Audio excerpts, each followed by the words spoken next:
जीवन में उतार लेते तो हो सकता है जीवन में दोबारा सुनने की जरूरत ही नहीं पड़ती। कहीं भी जाओ भागवत सुनने, सत्संग में, यज्ञ में कुछ अच्छा लगे तो जीवन में उतार करके लाओ, उसे धारण करके सीखो। पता नहीं कौन सा शब्द हमारे जीवन में किस जगह काम आ जाए। एक पंडित जी कथा सुना रहे थे श्रीमद् भागवत की, तो कथा में बताया कि मानुषम दुर्लभम देहम, मनुष्य का शरीर बड़े भाग्य से प्राप्त होता है, ये बड़ा दुर्लभ है, बड़ा हीरा है। और इस शरीर को पाकर के अगर कथा प्रांगण में जाओ, धार्मिक जगह जाओ, तो जीवन में 4 भी बातें याद करके आओ अजय भैया, तो ना जाने किस जगह हमारे जीवन में काम आ जाए। तो एक माता जी कथा सुनने गई गुप्ता जी के घर से सेठाई। अब वो कथा सुन के घर में आई तो अपने पति से कहा, स्वामी न जाने कौन से कर्म ऐसे हो गए हैं, कौन सी करनी गलत हो गई है, इस जन्म में कोई संतान का जन्म नहीं है, आप तो मोह माया में ही लगे रहते हो, ऐसा करो आज कथा सुन के आओ। तो थोड़ा सेठ जी थे, वो बड़ा लोभी लालची टाइप के थे, और लोभ का, पाप का बाप लोभ होता है, लोभ मनुष्य को खा जाता है। सेठ जी बोले हम कथा सुनने नहीं जाएंगे, तुमको मालूम नहीं हमारे कपड़े की दुकान है और ग्राहक हमारे कट जाएंगे, हम कथा सुनने नहीं जाएंगे। तो सेठाई ने कहा कि सब पैसा किसके लिए कमा रहे हो, जब एक भी बच्चे नहीं है, आप कथा सुनने जाओ, नहीं तो मैं मर जाऊंगी, मैं मायके चली जाऊंगी। सेठ जी ने सोचा अगर तुम चली गई तो हमारे इतने अच्छे व्यवहार भी नहीं, जो पड़ोसी में तो रोटी भी दे दे, ऐसा करो आप मत जाओ। तो बोले आप कथा सुनने जाओ। सेठ जी देखो दादा, कथा सुनने गए परीक्षित जी, और जब कथा सुनने गए तो बुलेट गाड़ी फुल स्पीड में ले गए, पांडाल के साइड में गाड़ी खड़ी की और गाड़ी पे बैठ के आराम से लेट गए। कथा सुनने जाते तो कुछ समझ में आती, कुछ नहीं समझ में आया। सेठ जी उठाई गाड़ी, फिर बुलेट से घरे आए। सेठाई ने कहा स्वामी कथा सुनाए। बोले हमारे ना पल्ले परी काबे कह रहे थे महाराज जी, मुझे नहीं कुछ समझ में आया। सेठाई ने बोली का जिंदगी में सेकेंड हैंड बुद्धि के रोकने, तुम्हें कथा नहीं समझ में आई, दुकान समझ में आती है, जाओ कथा सुन के आओ। सेठ जी ने उठाई गाड़ी, फुल स्पीड में एकदम गाड़ी छोड़ दी और गाड़ी लेके आए, पांडाल में खड़ी की और पंडित जी महाराज कथा ब्राह्मण देव सुना रहे थे। सेठ जी जाके पंडित जी के पीछे नीचे तखत में बैठ गए। सपने में सेठ जी देख रहे हैं, अचानक नींद आ गई। जहाँ भक्ति नहीं होगी, भजन नहीं होगा, जिनके दिमाग में भगवान की आस्था नहीं होगी, वहां नींद तो आएगी। सेठ जी को नींद आ गई। अब सपने में विद्वान समाज है, सपने में सेठ जी देख रहे हैं कि हमारी दुकान पर कोई ग्राहक कपड़ा कटाने आया है। सेठ जी ने सपने में कुर्ता में जेब में डालो हाथ, निकल आई कैंची। सेठ जी ने पंडित जी का पीछे से कुर्ता ही गायब कर दिया। कथा तो नहीं समझ में आई। कुर्ता काटा, जेब में डाला, सेठ जी घरे आए, पंडित जी ने आरती कराई। जैसे निकले पब्लिक ने देखा पंडित जी तो डिजाइनदार बन गए। बोले आज लगता है सेठ जी ऐसा करके गए। सेठ जी घर में जब पहुंचे तो सेठाई ने कहा स्वामी कथा सुनाए, 4 बात याद कर लाए, जीवन में ना जाने किस जगह काम आ जाए। सेठ जी बोले 4 बातें तो ना याद कर ला, लेकिन तुम ज्यादा हमें परेशान किए हो ना, इसलिए मैं पंडित जी का कुर्ता ही काट लाया। अगर आप आपने जिद की ना तो मैं और दूसरा काम अच्छा ही करके आऊंगा।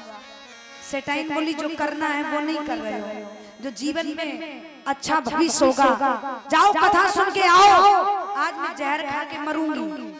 सेठाई ने कहा कैसे नहीं तुम संभलोगे, मैं तुम्हें संभालूंगा।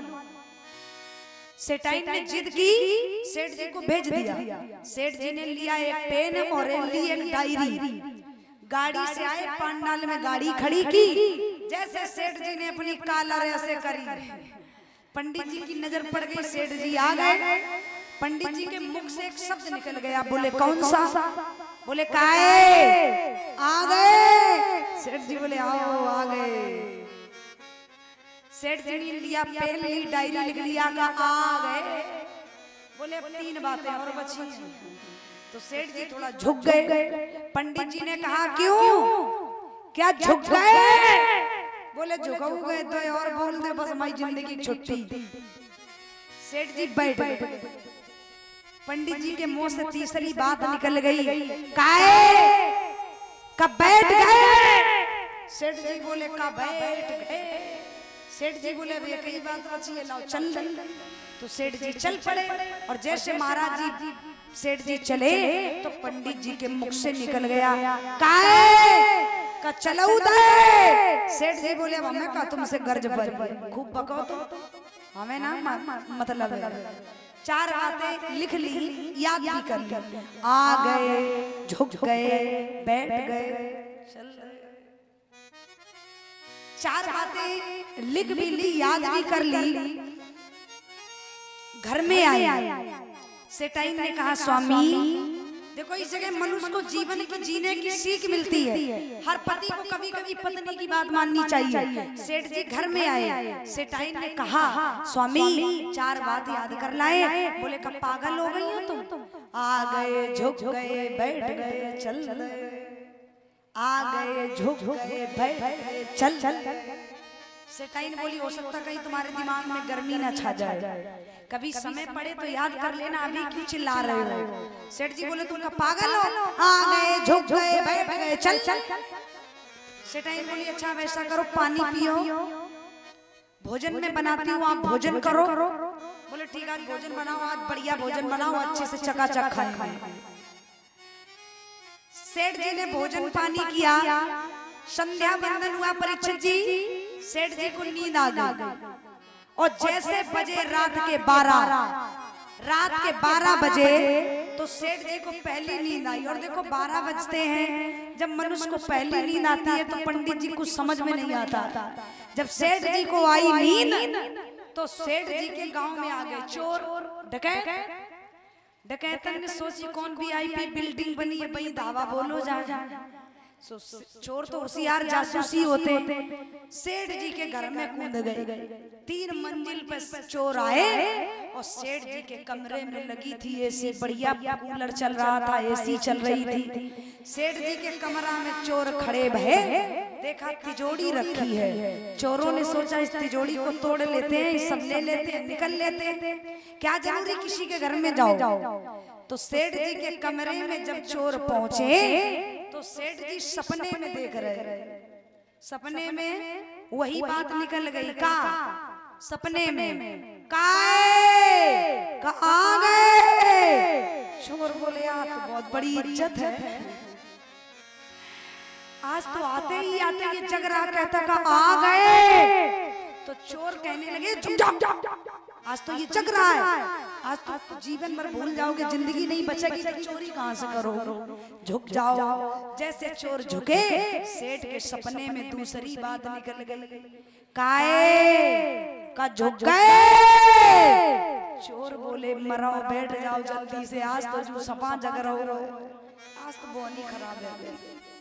जैसे चोर बैठे, सेठ के मुंह से तीसरी बात निकल गई सपने में, काहे? कब बैठूंगा? चोर बोले अब कह रहो कब बैठ गए तो निकल कूदो। और जैसे चोर भाग खड़े हुए तो जैसे चोर भागे तो सेठ के सपने में तीसरी बात जल्दी में निकल गई, काहे भैया? का चलाऊ दे। चोर बोले भैया चलाऊ दे, जो ले आए सो धर के चल दे। अब सेठ जी तो वैसे भी धनवान थे, दूसरी बात और भी धनवान हो गए। अब आप विद्वान समाज है, आप बताओ भागवत कथा सुनने से हानि हुई सेठ को या लाभ हुआ?